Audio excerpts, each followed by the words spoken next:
So you're ready, right? Yeah. Let's do this.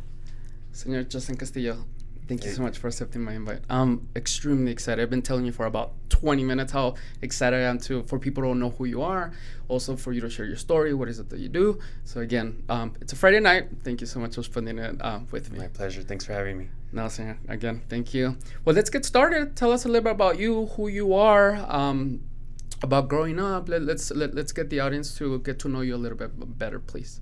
So I'm Justin Castillo. I'm 31 years old. I'm from Paso, Texas.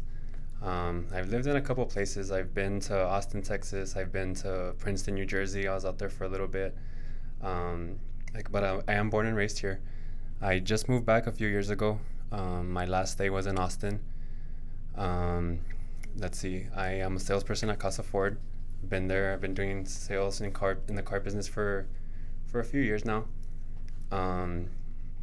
My thing right now is mental health. Something that I've struggled with for a few years now, but up until honestly just a few months ago, I decided that I wanted to try and make a difference. Like I said, I've struggled with it.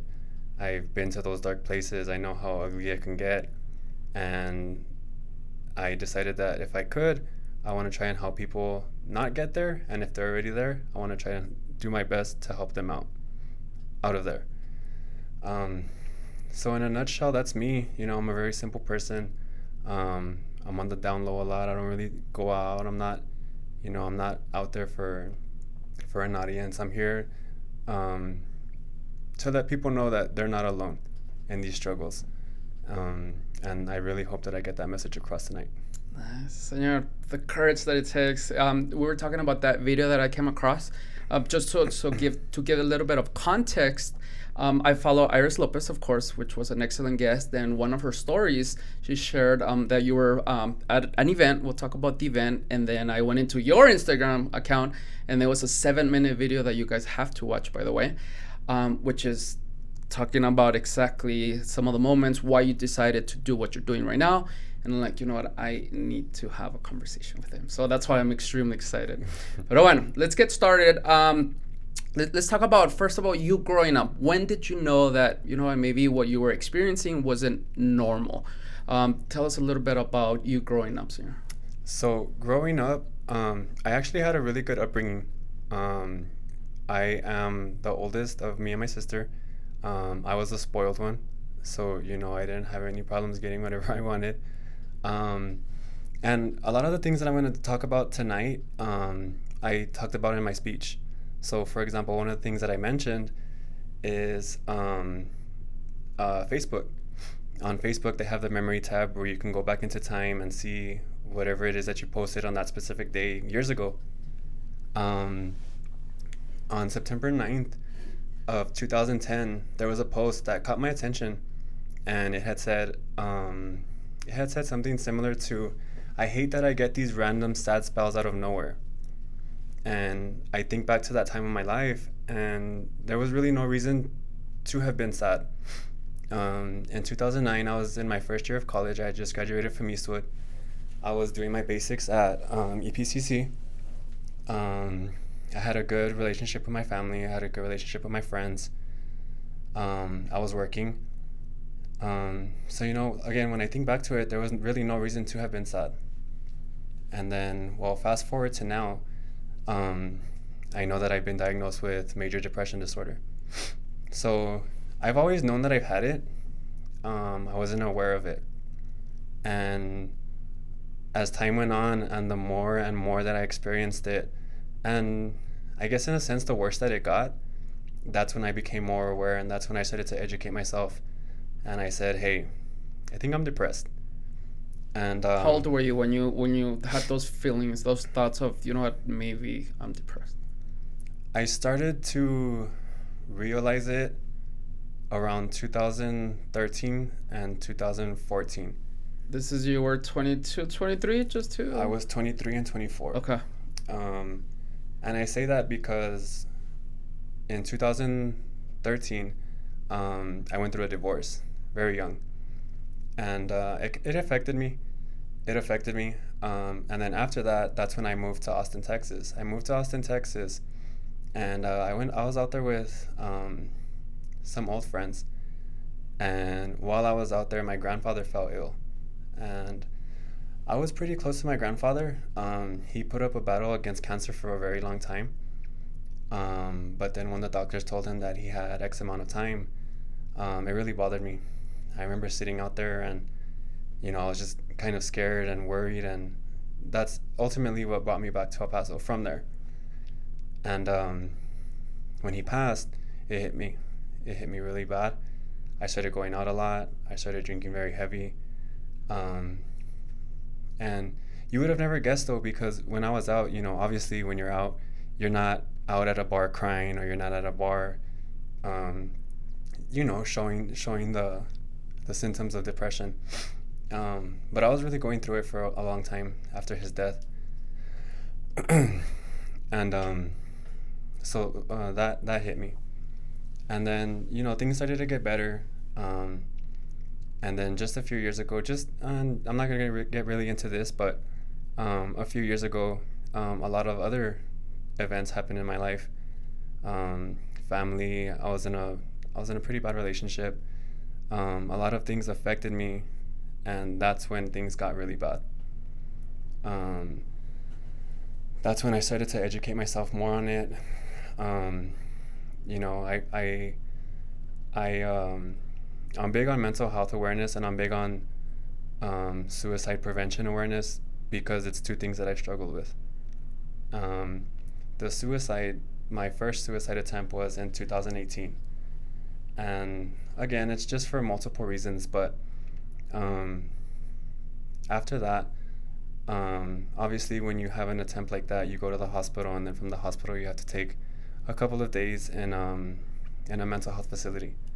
They check up on you, they make sure that you're okay before they let you go back home. While there, you have to take some classes, and in those classes, the counselors, the teachers, they talk to you about this, they talk to you about that, they explain to you depression, anxiety, things like that. And that's when I was like, okay, yeah, I do have it. That's when I was diagnosed with it. What were the symptoms that you were showing, aside from maybe being a little bit more sad than the normal? What were some symptoms that you were having? Fatigue, for sure. Okay.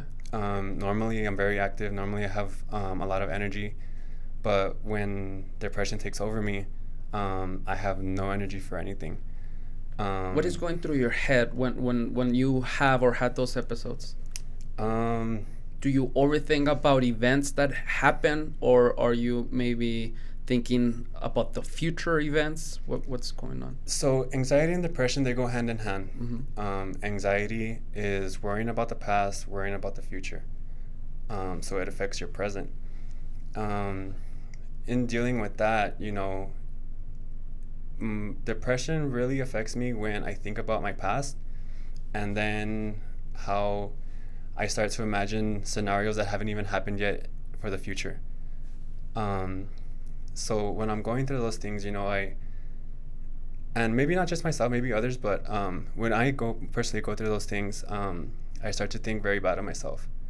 I don't give myself enough credit for things that I've done. I hold myself accountable for things that I probably should have let go of already. And it's just not very good. You're not kind to yourself, and those thoughts start to beat you up.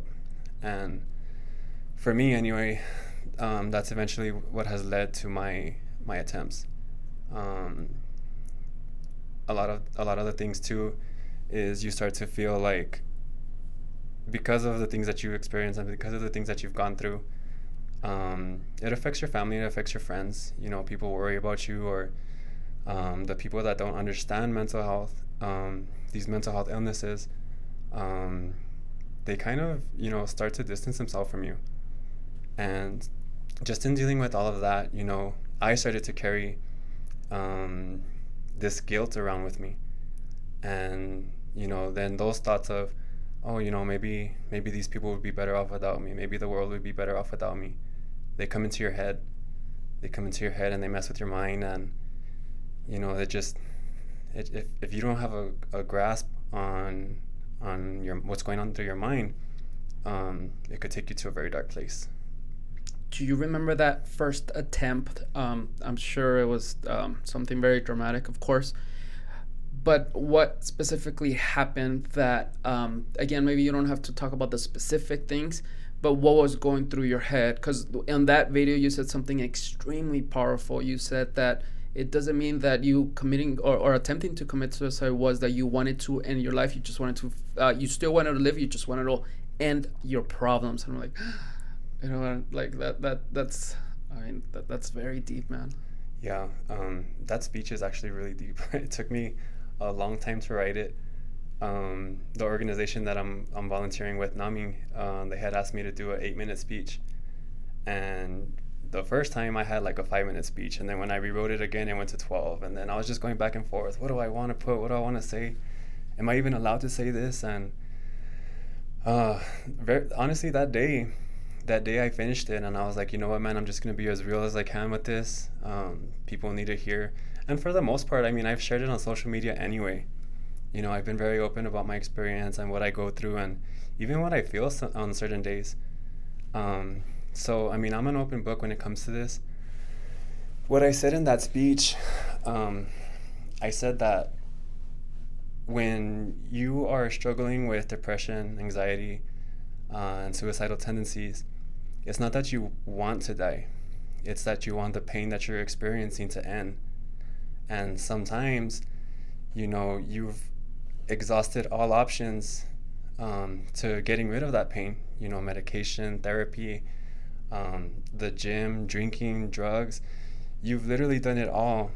And although you've done all of those things, that pain is still eating at you. And man, depression, it's just so ugly. I would not wish it upon anybody. But that's really, at least for me, that's really why I tried to end my life, because the pain that I was feeling, it just would not go away. And whew, yeah, that's what I had said in the speech. Your support system, like after your first attempt, of course, again, there is a process. I'm sure there's stuff that you have to go through, classes, there's people now. Were your parents, first of all, your parents, or not only your parents, your family, your close friends, were they aware of the situation before you attempted to commit suicide, or was this off guard? As far as we were not expecting this, not that everyone expects stuff like that, but hopefully I'm making sense what I'm trying to ask you. Yeah, I get you. So I'm a very reserved person. I'm very quiet. I keep to myself. I don't really express myself. Well, I didn't express myself as much as I should have at that time. So the first and second attempt, I would say that a lot of people were taken by surprise. Especially, like I told you, I would go out a lot. I was always out dancing, laughing, having fun. So a lot of people really didn't expect that from me. To be honest, I didn't expect it for myself. The only times that I've had these attempts, I've been super drunk.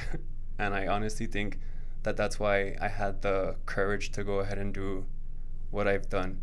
Because sober, I don't have the guts to do it. Just even thinking about it, I'm like, oh man, how in the world did I ever get to that point? But as far as a support system, I have my mom, my aunt, my cousin, my sister. I have a very small family, but a very supportive family. And just like a lot of people in the beginning, they kind of really didn't understand. I mean, I didn't understand myself. So it was really like, oh, you have an alcohol problem, or you have a drug problem, which wasn't the case. But now, as open as I am, and as much as I share my experiences, on social media, or even with them personally, they understand a lot more. They understand like that some of the things that I've done while I'm in that dark place, that hasn't been me. That's been, my alter ego, I guess I can say. Because when I have gone to those places, it's either one or the other. It's either I'm super sad and I'm in bed all day, or I'm just a hot mess in the streets and I come home and I'm just this crazy guy. And they've experienced both of them. And whoever I've been, that's not me. And they understand, and through the many courses that I've taken, and now even volunteered with NAMI. Just the other day, NAMI had an online presentation that was directed to the families and friends of people who struggle with anxiety, depression, bipolar disorder, anything like that. It was designed for them to give them a better understanding of, hey, you know what, when your son, when your daughter, when your cousin is going through this, you have to understand that this isn't them. In their minds right now, this is what they're thinking, and this is how you can help them. And that's the beauty of this organization, NAMI. It's free advice for the most part. A lot of the courses that they offer, a lot of the classes and the speeches, and it's all free. And I feel like it's super beneficial for anybody if you're struggling with these illnesses, or if you're a family member, a friend, boyfriend, girlfriend of somebody who's struggling with these. They really do help you understand better what's going on with this said loved one. So my friends, for a long time, I isolated myself from pretty much everybody, for a while. But now that I'm back on social media, and I'm trying to rekindle a lot of the friendships that I've had, I have gotten so much support from so many people, and it's just, honestly, without my friends and family, this would have been way harder to speak about. This project that I started would have been a lot harder to do. Just trying to get out there and helping people, I probably would have never done it without the support of my friends and family. What made you do it? What made you like finally said, you know what, I want to help someone else, even though I'm struggling myself with this, but I want to make a difference? What made you want to do that? So it's something that I've wanted to do for a couple of years now. Why I didn't do it before, there's many a reason, but my last suicide attempt was back in June. Of 2020? No, of this year. Of 2021? A couple months ago. Okay. I had just gotten home. I've been in a rebuilding process of my life, and it's taken a little bit longer than I expected it to. So in dealing with that, I was getting frustrated, I was getting impatient. Obviously, as you can imagine, my anxiety was through the roof almost every day, just trying to get things going again. And I was going out at that time. So I guess one day, I got super drunk. I came home, and I don't remember any of this. All of this was told to me later. I got home, and I do have some heavy medication that I take for, depression and anxiety, to help you sleep at night, things like that. When I got home that night, I had taken a month's worth of two or three different medications. So in total, it was over 50 pills, again, of some pretty serious stuff. I took the entire bottle of each, and when this person got home, they found me asleep in my bed. Well, I wasn't asleep, I was unconscious, and I had been foaming at my mouth. So obviously they rushed me to the hospital, and well, I had my stomach pumped. I was in a coma for a day. I came out of it, thankfully. And this was actually my fourth attempt, and I have the confidence to say it was my last attempt. This last attempt, after 3 other tries, I woke up. And when I woke up, I wasn't thankful for it. I was angry. I was angry at, and not to get spiritual, but I was angry at God. I was like, why, man? Why do you have me here? You've seen how miserable I am, and you've seen how unhappy I am, and you've seen what I've tried to do and you're not allowing me to do it. There's a reason that you're not allowing me to do it. So just tell me why. And I sat in a hospital bed for a week that time. And, you know, sitting in a hospital bed, you only have so many options as to what you can do throughout the day. So for the most part, most of my days consisted of me thinking. And I thought and I thought and I thought and I said, you know, I'm still here. And after this last attempt, you know, I was really surprised because I was like, wow, you know, I probably shouldn't be here. But that really opened my eyes. So I thought about it and I thought about it and I said, you know what? Like, this is stupid. Like, you've tried already. You're not going anywhere. Obviously, God wants you here. So you might as well just suck it up and deal with it, get through it, and figure out what it is, why you're here for. On my left wrist, I have a tattoo of a cross with a semicolon in it. And the semicolon, it symbolizes that you're a suicide survivor. I have a friend, her name is Corey, and she's a beautiful soul. I'm so happy that I ran into her so many years ago. It was when I was in Austin, and I was sitting across the bar from her, and we had so many conversations. And this one day, I just saw her. I saw her semicolon, and I said, you know, that's an odd tattoo. You know, it's a punctuation mark. Why?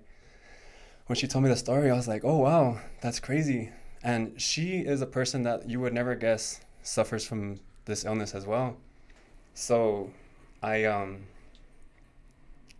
always stuck with me. Keep on keeping on is from a friend, an old friend who I used to live with in Austin. He would say it all the time. Keep on keeping on, keep on keeping on.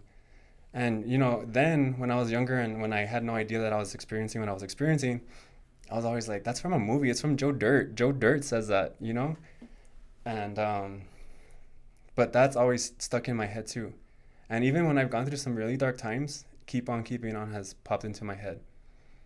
So again, back to sitting in the hospital. I was sitting there and I was like, you know what, man? Like, I personally believe in God, and again, I'm here for a reason. So the semicolon and the cross, to me at least, signifies that my faith is greater than fear, because at the end of the day, that's really what depression, anxiety, all of these mental illnesses, that's really what it is fear. You are, like you said earlier, scared of what lays in the future. I completely forgot where I was going with all this. No worries. I mean, definitely we're gonna talk about it regarding different aspects, but I'm just so curious on, like, when do you know that even a happy person, normal person per se, like, we all experience like difficult moments, difficult times, difficult thoughts, right? Like, when is it that, you know what, this is normal, this is not? And that's kind of like what I'm trying to also, as you're explaining like the attempts and kind of like the process, I'm like trying to get as far as how can someone, again, maybe if you're asking that question, that can be a sign for of that maybe you need help. But do you recall what was something that you said, you know what, this is for sure not normal? Drinking.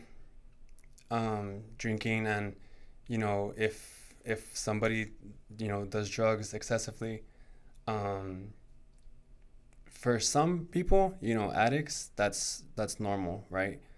But for somebody who used to go out on the weekends only, you know, and would have a good time, to all of a sudden be out every single day, getting drunk, spending $50, $100 every single day on alcohol, that's not normal.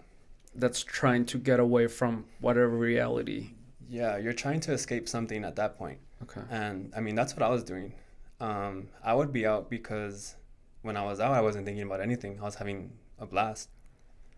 But that only lasted a couple of hours after, once you were home alone, that it seems that it went back to those thoughts, to those feelings, right? Or bars not? are only open till 2 a.m. Right. So, you know, that fun time is eventually going to come to an end. Um, and yeah, like you said, when I would go home, that's when my mind and my thoughts would haunt me. And then I was drunk too, so imagine times 10. It was so much worse. Um, but there's a lot of ways. And some people you're never gonna guess.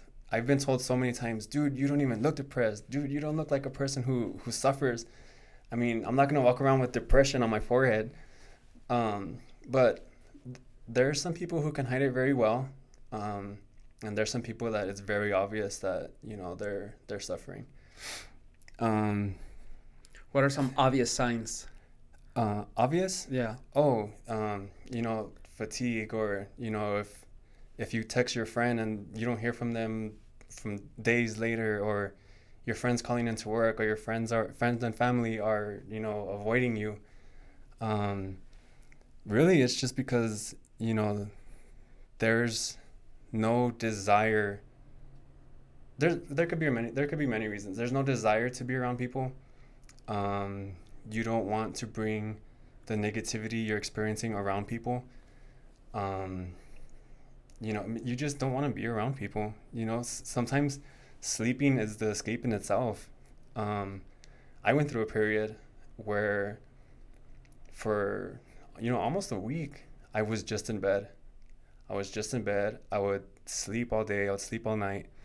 I would wake up. I would shower, obviously. Go back to bed. Sometimes I wouldn't even eat during the day. I just wanted to sleep. Just because when I was asleep, I wouldn't think, I wouldn't feel. So there's a lot of different things. You just have to keep your eyes open. Do you think in our culture it's a little bit different? Just before starting recording, I was telling you that it's my opinion that maybe in our Hispanic culture, like when we see Justin acting up or someone not behaving the way we should, we just está loquito, or they need attention, and we never like there. I don't think it's an option or like something as far as what, maybe there is a mental illness there. It's only something else. So do you also think that maybe our culture makes it a little bit difficult to be open and talk about it, or you don't think that's the case? I do.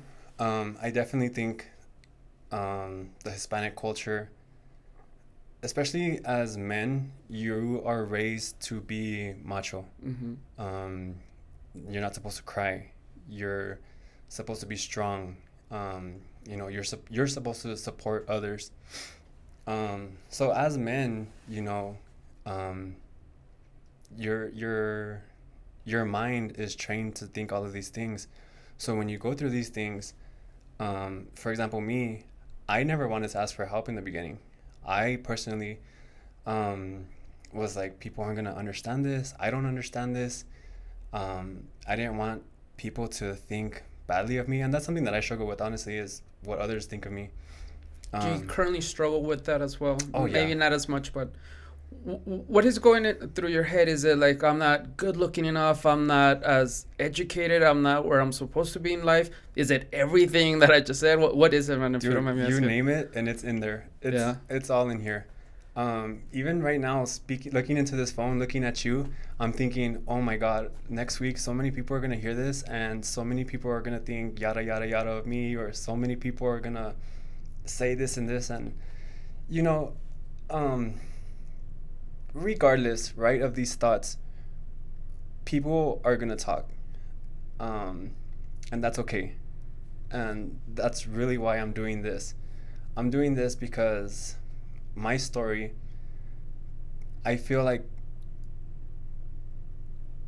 my story and speaking out, and just admitting that if I can help somebody who is struggling and talking to their mom, their dad, their girlfriend, their boyfriend, and saying, hey man, look, I'm fucking depressed, like, I'm sad, I do not feel good, this is what's going on in my head.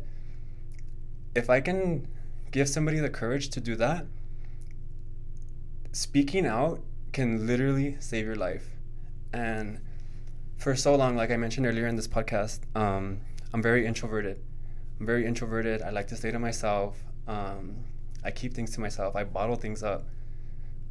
But ever since I began speaking out, and whether it's personal, like me and you, or me and my mom, or me and my friend, or whether it's on social media, and I'm saying, hey, look, I'm going through this, blah, blah, blah. You don't have to. When I'm done saying whatever it is that I have to say, it takes the weight of the world off of my shoulders. And at that event that I spoke at a week ago, 2 weeks ago, I had random people come up to me and they were like, hey man, your story was amazing, and I'm gonna talk to people, I'm gonna sign up with NAMI, I'm gonna go here, yada yada yada. And that feels good, right? That's the goal. I sell cars. I'm a car salesperson, and the objective of my job is to sell cars. When these random people after that event came up to me and said, hey man, that was amazing, that was more rewarding than anything I've ever felt in my life. Definitely, like helping someone, and since you experienced that, up to what degree you might have maybe helped them, right? Maybe they're thinking of committing suicide and stuff like that. So yeah, I mean, because this isn't helping somebody earn $1,000, or this isn't helping somebody win a car. This is helping save lives. It's on a whole nother level. Yeah. The respect, and when you walked in the hair salon, that's what I was telling you. You were telling some of the guests that you saw that you were impressed. I'm like, for sure, a really cool story. But the courage that takes to go around, talk about it, knowing the condition that you currently have, is not like, okay, well, this was me in the past, but now I'm cured now and I'm good. Yeah. You're still fighting it. And Dude, I admire that. You have no idea. I'm shaking right now still. I'm shaking. My anxiety is through the roof, but this is something that I have to do. I have to get used to it. If I'm trying to get a message out, I'm not only going to be able to do it behind my phone, behind a social media platform. And with that said, depression is never going to go away. That was going to be a question. I'm sorry to interrupt you. Is that something, and again, excuse my my ignorance here, that it just doesn't go away? There is no way that now I'm cured, now the I don't know, all the medicine helped, or all therapy or whatever, you will always have it for the most part? Is that the way it works? Yes. It's always going to be there. There is no pill, there is no medication, there is no therapy session that you're going to have one day that, oh boom, I'm better. It's always going to stay with you. Ever since I've had depression, right? Not every day do I suffer from it. There's some days where I feel amazing, where I'm on top of the world. I go to the gym, I have a good workout, I have a good day at work. I'm talking with friends, I'm talking with family. But then there are those days where out of nowhere, boom, just comes and smacks you right in the face. And those are the days that you have to be ready for. You have to be ready mentally, you have to be ready physically, emotionally, and if you're into it, spiritually. What do you do specifically yourself to get ready for those moments?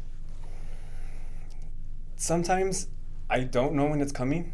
Sometimes I can feel it coming on. When I do feel it coming on, I get active. I go to the gym. I don't like to run, but when I feel it, I'll start running around the block, or I'll go to a park and I'll walk around the park. I'm active in my recovery. I do attend Abundant Living Faith Center. I go to services on Sundays. However, on Tuesdays, they began a program. It's called Abundant Recovery. Now, what that is you can think of it as like an AA meeting, where alcoholics go to AA meetings to talk about their alcoholism. Abundant Recovery is designed for people with mental health illnesses, again, depression, anxiety, PTSD, bipolar, whatever it is. It's a 2-hour program. The first hour is kind of like a service, where they get spirituality involved. The second hour, you are broken up into groups. So whatever it is that you're dealing with, you'll go to that group and you'll discuss it a little bit more. That for the past month, it's been going on for the past month. For the past month, every Tuesday, that's something that I look forward to, because after every, um, I guess, program, um, you learn something. You hear other people talk about their stories and how they deal with it, and you can say, hey, you know what, maybe I can apply that to my life. And that's something that I strongly recommend to anybody, that if you ever feel, whatever it is that you're feeling coming on, reach out for help. You don't even have to sign up for a program. Just go talk to your mom, go talk to your grandma, your friend. Get it out of you. What's the hardest part? Going back to like when you were experiencing that for the first times, the first couple of years, if you can think back, what was the hardest part about reaching out for help? Because I know that, and it's, of course, it's kind of like the obvious, make sure you reach out. But I'm sure that at that moment, right, when you're experiencing that, like there's something, I don't know what it is, that stops you from asking for help. What was that, or what is that? Um, it's tough, man. Sometimes I don't have the energy to deal with people. So with that being said, I have a short temper. Um, I could be talking to you and you say something, that I don't agree with, and boom, I'm just turned off. And I'm like, you know what? I don't really want to talk anymore. Um, Again, I'm very introverted, so it's hard for me either or to talk to people. Um, the whole sleeping thing. Sometimes I really just want to be by myself. Um, and then it goes back to like the culture too, the machismo culture that is instilled in us. Um, in my head, I'm like, I can get through this on my own. Nobody else has to know what I'm going through. Nobody else has to know what I'm feeling. I can do this on my own. I've been through it. I've been through it. I can do it again. It's just never the case, though. Um, the more support that you have in dealing with these kind of issues, the better it is, or the easier it is to deal with them. I like that a lot. You talked a little bit about the latest event that you did, which was geared. It was focused on the family members, friends, to try to understand. I'm thinking a lot of empathy, and that's something that I personally struggle with. Maybe not now or still now, but when friends, family, they like, I don't know, I listen to their problems. To me, it's really simple just to say, all you have to do is this. And you know what? No, don't even worry about that. That's not even a problem. You have to, and again, it's because, and I was telling a little bit about my personality, I'm outgoing, positive. In my mind, it's so easy to say, no, wait. The worst case scenario is death. Aside from that, don't even worry about problems, and it's so simple for me to say it. And what I have found myself that sometimes, like even the way I said that directness, like I'm pushing people away instead of like saying, you know what, I get you. And I have friends, one of them in particular, that's really good at listening. And then I ask him for advice, bro. He says, I'm just here to listen. I don't know what, but that alone helps a lot, right? So what were some key points? What is something that you can share for people? Again, friends, family members, maybe it's not someone experiencing mental illness, but someone that is close to someone that we can do to help. What are some things that we can do to help? Educate yourself on it. Even if you don't have somebody close to you that is experiencing these kind of things, um, depression and anxiety, it's not a mind thing. I'll give you an example. One of my friends that I've known for a very long time, we had gotten into an argument one time because I reached out to this person and I said, hey, look, I am feeling this, and this, and I am not feeling good. Their response was, oh, just snap out of it. Oh my God, that is the most frustrating thing, because if it was that easy, man, like I would have done it, like I didn't wake up and say, hey, you know what, I'm deciding to be depressed today. I want to end my life today.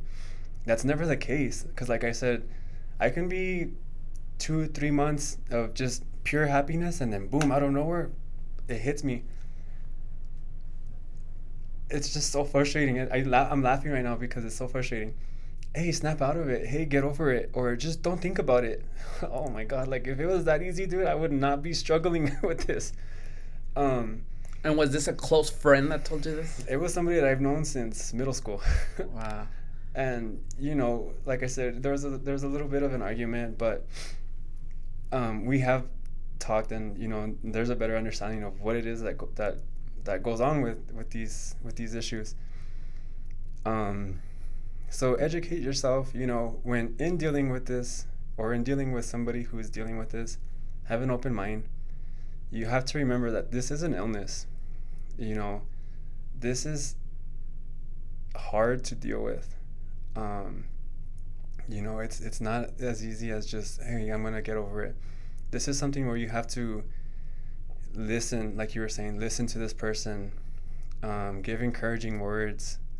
A lot of times, sometimes you just have to offer them love, because at these, when in going through these things, you begin to not love yourself, and that can lead to other things. But it's just really educate yourself, have an open mind in talking with these people, and just show love. And I'm not talking about giving a hug and kiss. A simple hi, how are you doing?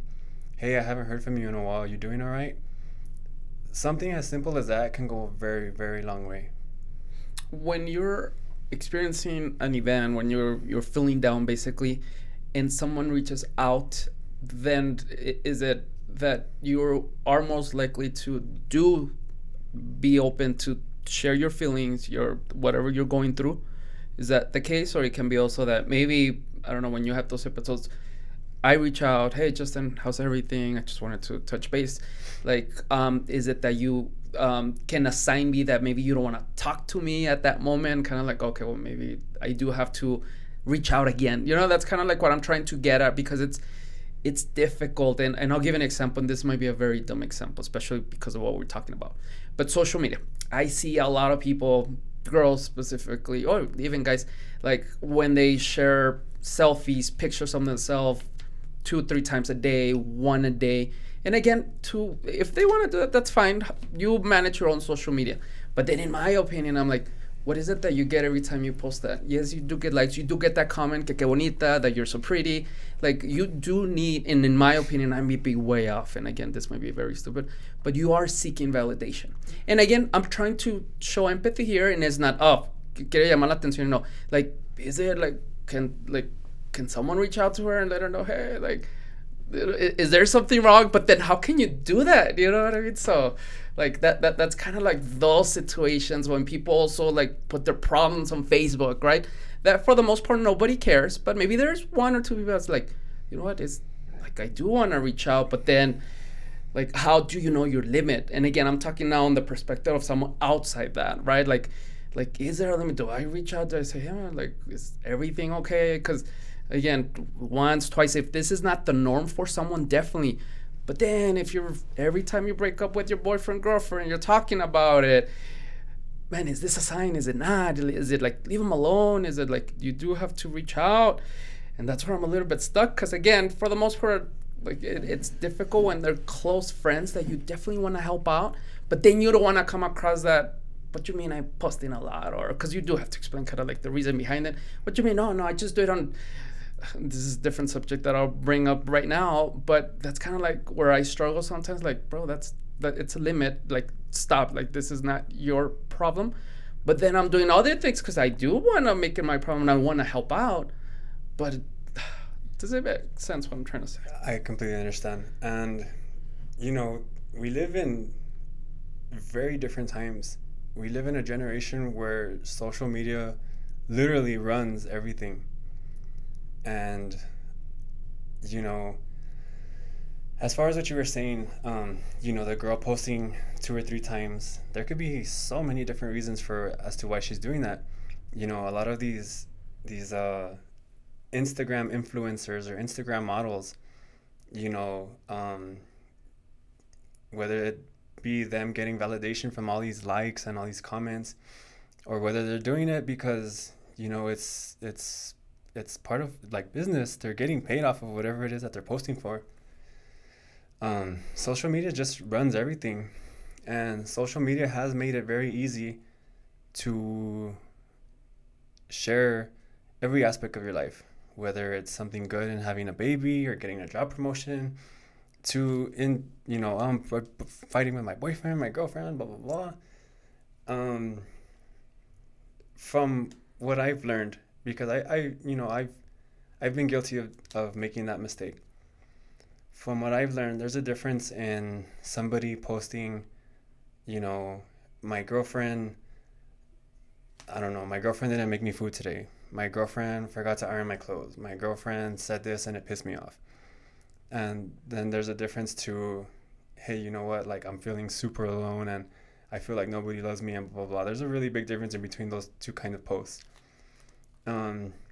So I think, you know, you can differentiate when somebody is going through a hard time and when somebody is just, when somebody doesn't know how to handle their relationship issues, rather.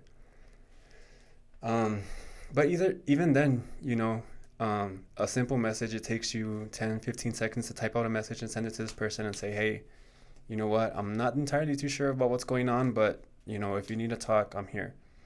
And, you know, you're either going to get back, oh, man, my boyfriend is doing this and blah, blah, blah, blah. And that's when you can say, hey, you know what, man, like, I understand the extent of this post. I'm going to back off. That's your business. And then you're also going to get that, hey, man, like, thank you for reaching out. I'm not feeling good. I'm going through this, this, and this. And that's when you can make the decision to say, hey, okay, I have to be here for this person. This person is reaching out. It's very difficult. Again, and I'll share with you, hopefully you're not watching this, but there's some friends on Facebook that, you know how sometimes even on Facebook you can see where they comment like other posts, especially if it's like news or a public profile, I guess. And there's several friends where they're always what they call trolling, right? Like it's una señora that said, oh, this sad news about whatever. Señora, váyase, I don't know, trolling, right? Like sometimes maybe they might have a point, sometimes maybe they don't. And I try to approach one friend that I see a lot, and I'm like, bro, who has time for this? And regardless, like, who has, right? But then in my head, I'm like knowing his situation, that maybe he's a single guy, divorced, whatever it is, like, is that maybe his way to kind of like cope with life? You know what I mean? So I'm like, maybe this is therapy for this guy, you know? So I'm like, okay, y es donde me quedo así como, God, man, and you do want to make a difference, you do want to help, but then you're like, again, going back to, bro, this is not your thing, and it's really hard. There's a yin and a yang, right? There's for every good thing, there's gonna be a bad thing. So, the good, for example, you are gonna have people who learn from their mistakes, who like, for example, on social media, I'm not gonna post about this, and this. I'm not going to say this and this about this person. But then you also have the bad and the bitter and the ugly, where people are just where people have so much, I guess, anger or hurt or whatever it is that they're dealing with. And they take to social media, and this person is a piece of shit, and this person this, and, you know, this topic is this, and the government, blah, blah, blah, blah, blah. So, you know, I mean, with everything, there's a yin and a yang, but the people who wake up one day and say, hey, you know what, this isn't right, this isn't cool, I'm gonna change, those are the people who I feel rather should be getting your attention, because they are trying, you know. I like that approach, and you're absolutely right. Like having them finding on their own that, bro, this is not good. I have this other friend, which ahorita ya son chismes, no? That recently he posted like 3-4 screenshots of him trolling like other accounts, and it was funny. Like, and most people, I don't know, like, bro, you have time to do this. You have time to first of all do that, and then you have time to screenshot, and then you want validation that that's cool. I, for the most part, have empathy. Try to the, bro, but someone has to let them know that there's other stuff. But do I reach it? That's just a subject that, again, when we talk about depression and mental illness, this is the great stuff that, like, the positive about social media, finding someone like you know what, let's go ahead and share your story. And again, maybe someone's dealing with the same thing, can reach out to you, can send you a message, and you can help out their day, right? But then the majority of social media, we're talking about some accounts out there that we maybe just highlight the majority of the negative stuff, and that's a problem too. I'm going to comment on something that you said. Go for it. The trolling, right? Don't tell me you troll a lot. No. The trolling. When I was growing up, brother, you know, there was bullying, right? In person, you know, hey, you're short, hey, you're tall, you're skinny, whatever, blah, blah, blah. now it's become so much easier for these bullies to do what they do. And I'm not just talking about like classmates or friends, or I'm talking about somebody that's in New York sitting in their living room behind a computer writing to me and telling me, hey, you know what, depression's stupid, or hey, you should have killed yourself, or blah blah blah. And I'm like, hey man, like I don't even know who you are. First of all, it's just become so, social media makes it that much easier, to find the good in the world. But however, it does make it a lot easier for these people to do what they do. um just the other day, I told you I'm a big wrestling fan. About a month ago, there was a female wrestler. She was on her Instagram and she was talking about suicide openly. She was saying that she was depressed, and you know everybody took to the comments, right? Hey, I'm praying for you. Hey, blah blah blah blah, this is not. But not everybody's nice, so there were some mean comments in there as well. Well, the next day she took her life. She did. She took her life, and they scrolled through her Instagram account, and there's just so many very ugly things. And it's kind of crazy to me, like these celebrities, they deal with so much. Perfect example is the Kim K thing recently, right? For the longest time, people have bashed her, for showing too much skin, or whatever it is that she's doing, her tapes, whatever. She goes to the Met Gala completely covered, not showing a single inch of skin, and then people still bash her. You know what I mean? So I mean, that for her is like how do you win? And these people have times 100 the followers that I have, and I can just imagine all of the ugly things that they had to say and they had to deal with on a daily basis. And it's I wish I could make people be kinder. I feel like that would solve a lot of problems going on in this world right now. And like I said earlier, it doesn't hurt to be kind. It doesn't cost you anything. Yeah. Well said, and I'm with you 100%. And this is kind of like one of my goals with this is show someone a different perspective on things, right? Because a lot of times, even those people that we just talked about, the haters online, like you do have to show empathy. To be honest, it's not their fault. La verdad es que no.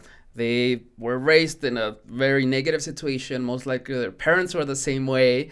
And they never had like a different perspective to understand that, hey, wait, like what I'm doing, it's wrong, mm-hmm. right? And I try to employ it even with my Facebook friends or whoever, that sometimes instead of saying, oh, this is a hater, this is a person, like when you look at their life, there's a high chance, bro, that they have bigger issues. Like they have mom issues, dad issues, like work issues, like very issues that maybe people do not understand.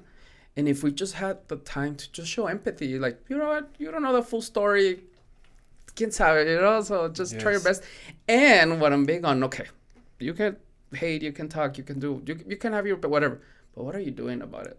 Like, mm-hmm. Are you doing something? Are you actively doing something and you're helping someone else? And again, that's one of my goals, to putting myself out there, like I was telling you as well. Not that I'm not shy at all, but I don't post a lot. I don't put myself out there on social media. Like, Spanish is my primary language. I was born in Mexico, so doing it in English, sometimes I can't translate fast enough, and I'm mispronouncing a lot of things. I'm saying things that I shouldn't, or very basic words that I should be using maybe other words. And I'm okay with it. Said this, pero créeme que I'm still with like, oh, I made a mistake. When I'm talking to you, I said something that maybe I should have said a different word. I'm like, oh, lo dijiste otra vez. And when I edit the whole thing, when I edit this back, that's the worst 2 hours or an hour or 2 hours, 3 hours of my week. Because I'm listening to what I said, and I'm like, oh, bro, that question, te digo. And it's a battle, but then what helps me is like, look at the big picture. Is this going to help someone? Yeah. So it was worth it, right? Yeah. And then showing my daughter that, guess what? I'm putting myself out there. You know how busy I am with work, with everything else, with business, with a lot of different things. And I'm still choosing to do this. And I get, hopefully, when I get those DMs from time to time that, hey, that was pretty good. Or what Iris said, or whichever the guest talked about, that helped me out. I'm like, there you go. That's it. Like, that gives me fuel to do it again. You know what I mean? So when you just talk about it, like, that's exactly one of the reasons, because I want people to like highlight people worthy of highlighting, for you to share your story, and for you to be get recognition for the courage that it takes for you to talk about it, for you to be open about it, bro. That to me, it's like very honorable. Dude, and I'm glad that you made that point, because that's a very super important point. What are you going to do about it, right? The way that this all started for me, honestly, and it's super embarrassing to this point, I was drunk one night and I got on Facebook, and, you know, the situation I was going through, I didn't handle it well. And boom, it was all out there. The next morning I woke up, I said, oh man, damn, I had to delete it. But at the same time too, it was a good thing, because through that event, some people reached out to me and said, hey man, you know what, like, I know you're not good or whatever, blah blah blah, but I'm going to do it too, let's talk. And that's when it all began for me.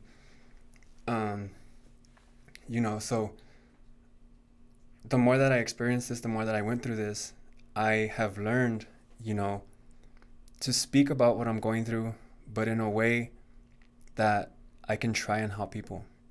Not where I'm online crying and begging for attention and, you know, things like that. It's like you just said, what are you going to do about what you're going through?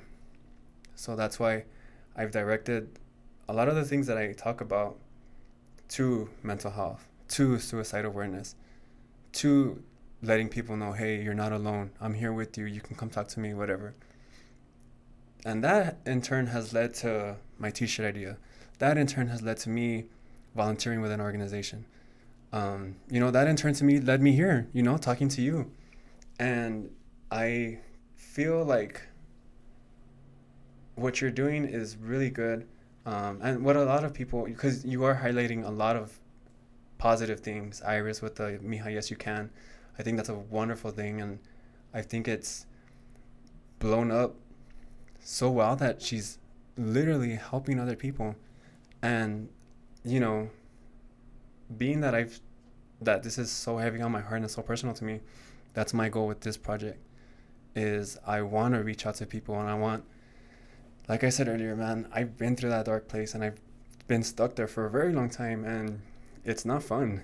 And especially if you feel alone the way I did, I know how ugly it can feel. And again, my goal for all of this is just to let people know that if you're there, you can get out of it.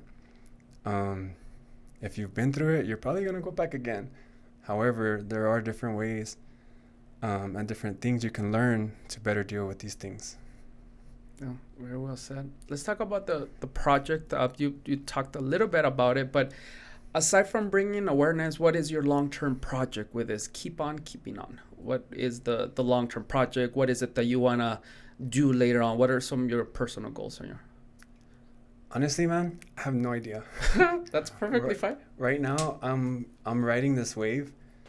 When I first had the idea for the t-shirt project rather, I reached out to a handful of friends, and I can name them right off the bat, dude. That's how very few people I reached out to about it. And I told them, hey, you know what? Like, I have this idea and I want to do it. What do you think? And they gave me their feedback on it, and, you know, I got good feedback. So I decided to go through with it. And the first order of t-shirts that I did, it was 15 shirts. And I thought, oh, this is cool. You know, I'm going to have 15 friends out there wearing this with me, and, you know, we're going to go from there. I posted it online, and the response that I got back from it just blew my mind, because I did not think that it would take off the way that it has. People from out of town, you know, people from, I don't know, my mom's Facebook, my friend's Facebook, people that have no idea who these people are have reached out to me interested in it. And it's amazing to see, man, because I've literally shipped out shirts to Wisconsin, San Diego, South Carolina, Arizona, you know, a lot of different other states. And right now, you know, I'm just riding this wave, dude. If it blows up the way I would like it to, you know, I'm all for it. There's not very much profit behind it. Their shirts are pretty much paying for themselves. my priority right now is just getting the message out there. I do pretty well for myself, so I don't really need these shirts, the profit from these shirts, rather. My goal has been and will be the message. Again, it's just so personal to me, man, that I do want to help people. The response that I got from that speech that I did from strangers, I love being able to have an impact on people. That's where I'm at right now. That's the goal for this shirt. And that's a win-win situation for yourself, because it is helping you cope through the whole situation, and it's also helping somebody else, right? So I'm like, that's a win-win situation for sure. Now, when I was talking about a little bit of kind of like of your profile, when I was stalking your profile for the longest, the one thing that I really liked is that you never say that, hey, I'm okay now, so now I want to help somebody else. No, I'm still struggling, I'm still battling, and I still have like difficult days, but I still, within this, doesn't mean that I can't help nobody else, right? Because a lot of times we feel that only until you're perfect, now you can help others, right? Mm-hmm. Especially because maybe some of the comments or maybe some of the things, the way you say it, that you consider yourself an expert. Again, I'm not saying about you, but maybe others. And the fact is that all of us have problems. All of us, regardless if we are helping others with the same problem, that's just the way it is. And the approach, like, that's the one thing that again, when I was looking at every single caption, every single picture, like, never has this guy saying that, hey, I'm cured now, now I can help people. Like, I'm still struggling, and and as you're telling your story, bro, like you're doing it again. You're like saying that, hey, I'm still battling myself. Yeah, man. I'm to this point, dude. I'm not okay. I'm better. I'm a whole lot better, but I'm not okay. There's a lot of things that I still struggle with and a lot of things that still bother me. But again, in going through this experience and in growing and learning all of these different things that I have, it's okay to not be okay. Like I said, depression and anxiety, these issues, they're not going anywhere. So it's better to understand it and say, hey, you know what? I accept that I have this, and there are ways that I know how to deal with it, and there are other ways that I don't know, but I can learn in better dealing with this. A lot of these projects and a lot of the posts that I have posted, I started the project and I post what I post because it holds me accountable to myself. I can't be talking about mental health awareness and suicide prevention awareness, but then every other week trying to kill myself. You know what I mean? I can't be talking about these things and be at a bar every single day, which I'm sober, by the way. I've decided to never pick up again because, it's just not good for me personally, who deals with the stuff that I go through. Has it been difficult? Were you at a point that you were an alcoholic, or you weren't that? Dude, I was paying the electric bill at so many bars. I would go to work. Sometimes even while I was work, I would go out. After work, I would go out. And again, that was just my escape. It was my escape. I wouldn't feel for a little bit. I wouldn't think about things for a little bit. For that little bit of time, I was having fun and I wasn't depressed. And that's just a super negative coping skill, man. Just like the social media that we talked about, that's another negative coping skill. But also, like we said earlier, I became aware of what I was doing. I became aware and I said, hey, you know what? This is not good. You're embarrassing yourself. You're only making your situation worse. You're spending a lot of money that you probably shouldn't be spending on. It's the awareness is really what's going to make the difference in what you're going through. Yeah, and knowing the fact that, like you said, it's an everyday thing, right? Every day you take step by step things. Yeah. Wow, that's perfect. Senor, let's talk a little bit about Nami. Talk to me, we have talked throughout the podcast, but a little bit specifics on what is it, how can we reach out, and then I will also, if you can also talk about maybe someone watching this that they're not sure if it's normal, if it's not, what is like the first step that they can do, how they can reach out, who they reach out to, because I'm sure that maybe when you were okay or ready to talk to someone else, the fact is that you also have to know who you're gonna talk to, because maybe you get response A that, hey, just deal with it, no pasa nada, or maybe you get response B with, okay, well, let's really sit down. And how can someone choose who to open up with, right? And how we can do those things. And I know I threw in like 7 questions, so go ahead. No, so there's a lot of different ways that people can either get involved or that they can begin their recovery process. You know, the mental health hospitals, for example, UBH, Emergence, they all take walk-in clients. You know, so if one day you feel like that day is a day that you want to hurt yourself, you can go to these places and say, hey man, you know what, I need to talk to somebody. They'll take you in. You know, they're gonna treat you for a couple of days, but I mean, it's for your benefit. It's kind of weird. I remember when I first went, I was like, man, where am I? Like, I am not crazy. These people are crazy. But, you know, whether you're experiencing psychosis or whether you're just down in the dumps because of depression, you know, we're all a little bit crazy. There's just different levels to it. But everybody needs help, because these mental illnesses are not good, whether it's severe or whether it's just beginning. So there's UBH, there's Emergence Health Network. NAMI is the largest mental health organization here in El Paso. They offer a lot of free information in regards to these mental health illnesses. They have those events, right? The one you're part of. They also have online events. I think I went to their profile, went to their website. Online they offer events. Classes. They offer different things, right? Yes, and that's the beauty of it. You know, a lot of the times it's free help. So I encourage anybody that, you know, feels that they need help to reach out to this organization. It's the National Alliance on Mental Health Illness, right? It's all over the country. Their main priority is to raise awareness on these issues, because, like we've been discussing, a lot of people don't really know what these issues entail. Last week, 2 weeks ago, when I spoke at San Jacinto, that was a suicide prevention vigil, and it was beautiful, man. I didn't know what I was walking into. I just thought, you know, oh, people are going to tell their story and that's going to be it.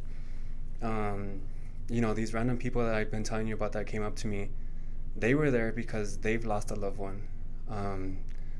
Some people that I talked to currently had somebody in these mental health hospitals because, you know, they've just been struggling really bad and they're not winning that battle.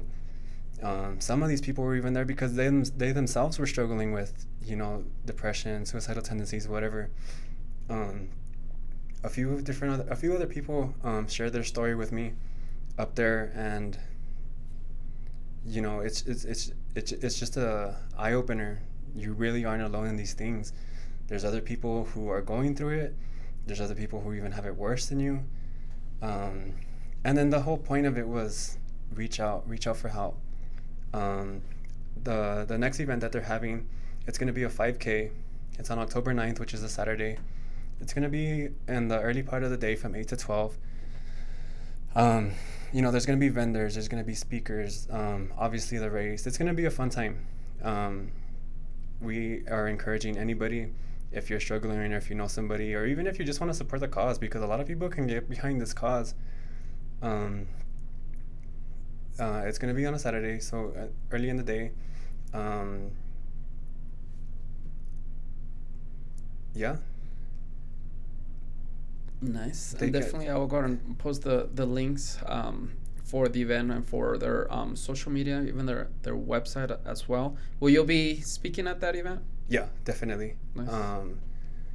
You know, I'm going to obviously change it up a little bit, but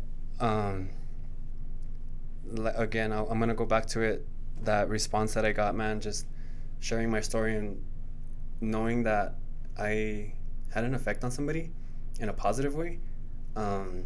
It's so rewarding. and I'm looking forward to continuing to do that. Yeah. And I think that maybe like the difference between the very first attempts or what you were feeling to, like you said, aside from the decision you made yourself, now you're also combining it with action that you're taking, right? It's not only, okay, now I want this more than ever. Well, no, but now I'm taking different action to be able to back that up. And it sounds like, of course, so far it's been working for you, but it's a work in progress for sure. Oh yeah, man, it's been a journey. This hasn't just been um, a day-to-day thing. This has been going on for so long, and the longer that it's gone on, the more that it's progressed. Um, However, at the same time, with that being said, the more that it has gone on, the more that I have grown up from it as well. I, in the beginning of all this, and not knowing how to deal with it, and sitting at a bar all day thinking I was gonna be okay from that, to now where I'm like, okay, I've volunteered myself for certain programs. I volunteered myself, for self help, for medication, and that's another thing too. I feel like people um, kind of stay away from the whole medication topic because that's when they think, oh, I'm crazy. People are going to think I'm crazy. Dude, you're sick. You know, when you have a headache, you take Tylenol. When you have a cold, you take, NyQuil, whatever. When you have depression, you take medicine. When you have anxiety, there's medication to calm you down. It's there to help you. Um, therapy, it's there to help you. It's somebody who is designated to better your situation, to hear you out. It's a third party. So, even if, your family is the reason behind what you're going through, this person has no idea who they are. They're not going to judge you on, or they're not going to judge these people. A lot of these things are not frowned upon, but I guess people are hesitant in doing them. Again, just because I don't want people to think this of me. I don't want to think this of myself. It's all good, man. It's all for the better. It's for your benefit. And I highly encourage everybody to look into it and not be scared to do it. I like that. ¿Qué más, señor? What else do we need to talk about? That's pretty much it, man. I think we touched a little bit of everything.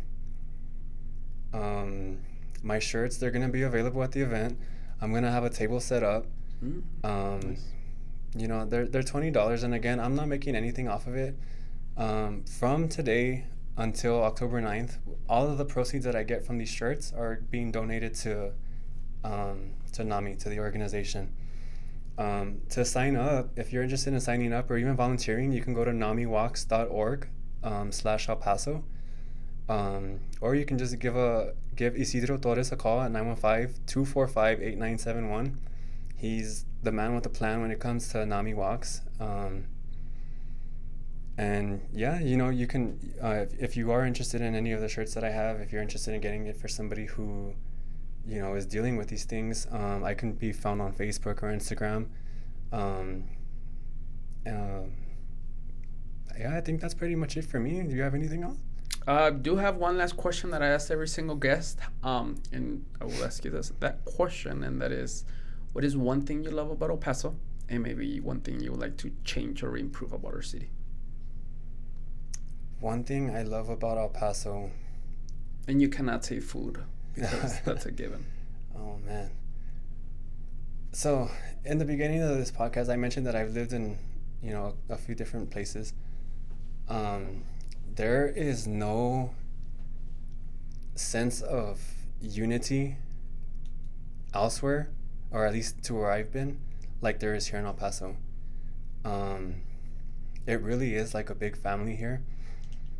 And the perfect and the obvious example is what happened at Walmart a couple years ago. How everybody came together. Oh man, it was beautiful. And maybe I shouldn't compare this, but I have no other way in making my point. There's been a couple of shootings recently, and in those places you don't really hear about that community coming together the way that El Paso did. I mean, the way that we all came together, it was covered nationally, I mean, even in a sense globally, because Mexico and Juarez, but the sense of togetherness here in the city, it's just something very different from a lot of other places.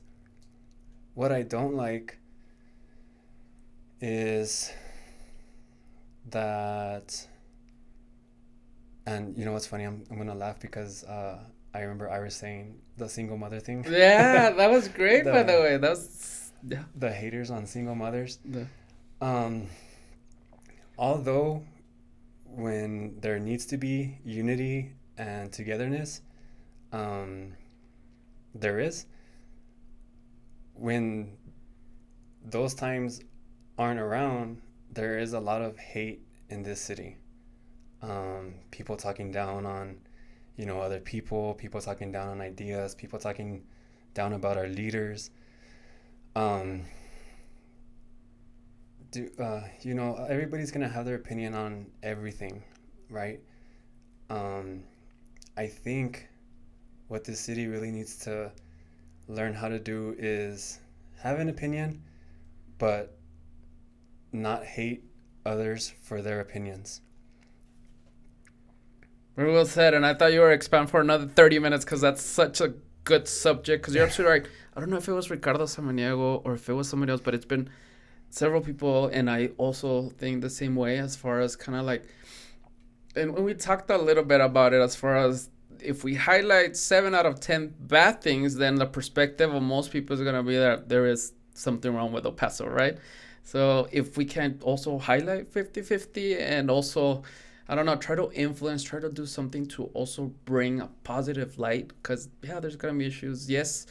And going back to what you said about the empathy, like the opinion, I 100% agree with you.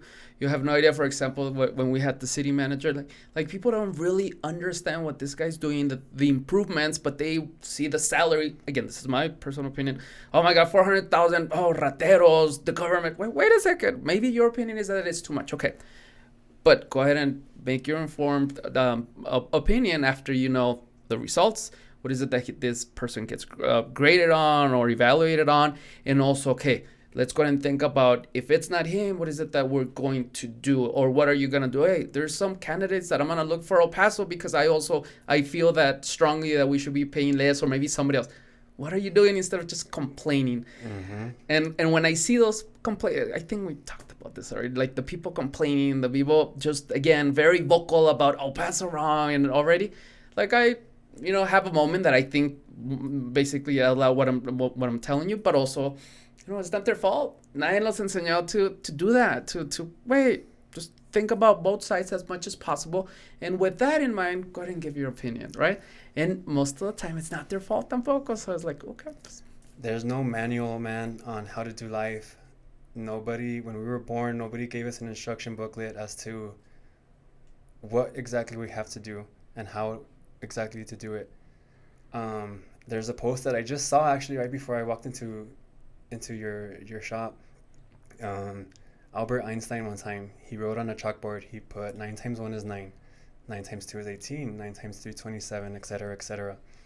Then he put 9 times 10 is 91. And from that, the class interrupted. They started laughing at him and they said, hey, you know what, you're wrong. And the point of the post was he showed 9 other examples, and the one that he got wrong, everybody called him out on it. And I feel like that's just life, man. Like, not too long ago, I had somebody talk very bad about me, and maybe it was deserved, maybe it wasn't, but I had somebody talk very bad about me and this project. And I'm thinking to myself, if you have a personal issue with me, then address it with me. This project has nothing to do with anybody. Well, this project has nothing to do with people of my past. This project has nothing to do with things that I've done or I haven't done. This project is to help people. This project isn't for money.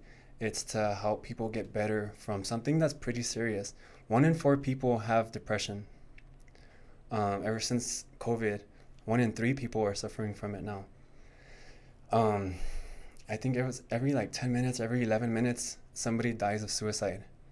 This is a super serious topic, And, you know, again, a lot of people don't know all these things, but that's the whole purpose of this, is to raise that awareness that this is something serious. This isn't me, you know, trying to get out there for attention or, you know, trying to become rich. This is something positive. And when that happened, you know, I was like, what the hell, man? Like, to an extent, I understood. But then it just goes back to everything else, you know, like there's always going to be people that don't agree with what you're doing, or don't even like what you're doing, don't even like you, you know, and you just got to roll with the punches. Yeah, and I'm sure that, again, a lot of people, when, of course, now that you are gearing your life towards a different path, if you want to say it that way, I'm sure that maybe the people that had some issues with you in the past, that you made wrong decisions, maybe you said some stuff, of course, but now they're judging you now in with the old character or the old things that maybe you've done. I have no idea, but again, and that's kind of like the difficult part as well when people try to change that for the good, for the most part, is maybe they don't, because now they are classified already as a certain way, and when they do, again, once they hear comments like that, or I don't know, that negative part of it, they maybe tend to go back to what they were, because maybe they're like, yeah, you know what, maybe they were right. Who am I to do this? You know, maybe I don't. And then especially if they're suffering illness like you know, like I can just. It's like a relapse, you know, a recovering alcoholic. If you take them to a bar and you put a beer in front of them, it's going to be hard not to want to drink it. And once they do drink it, then it's going to be even harder to stop. You know, man, if somebody's trying to change, you know, from whatever it is that they've done, or whatever it is that, you know, whoever it is that they used to be, instead of discouraging this person and instead of bringing up the past, why don't you say, hey, man, you know what? You're doing a good job. Hey, you know what, girl? You're doing amazing. Keep on keeping on, right? But, you know, people don't see it like that. But it's all right. Again, just roll with the punches. And again, this is where we have to apply empathy on it, because the fact is that they only respond from what they know how to respond, right? It doesn't cost anything to be kind. Yeah, I like that. Senor, I once again want to thank you for your time, for spending your Friday night with me. Aside from that, what you share, of course, there's going to be a lot more for people to follow you, for you to continue to be positive impact to other people. But again, Senor, you have no idea. I just, the courage that you have, how I'm excited about this conversation, and I hope that at least someone, again, gets value from this. So thank you. No, thank you, man. Again, you know, I never thought that this T-shirt would bring so many opportunities. When you reached out to me, I was like, man, somebody wants me on a podcast, like not just to talk, somebody wants me on to share my story with other people. That was cool. Before we leave and before we end this, I do want to let your followers know, I want anybody who sees this video to know that I am available at all times, and I will make myself available at all times if ever anybody needs to reach out to somebody. My Instagram is Justin_Castillo. My Facebook, I could be found on Justin Castillo. And again, man, whether it's my phone is on vibrate all the time, so 3 a.m, 3 p.m, I'm gonna hear it. If you need somebody to talk to, and if you are in that dark place, I'm not a professional. However, I've been going through this for so long that I know how to better deal with this, that my lines are always open and people have a friend in me. Nice. Thank you again, Sonia. I'm very excited to share your story and to share who you are. Thank you. All right, guys, that's all I have. Thank you so much. Adios.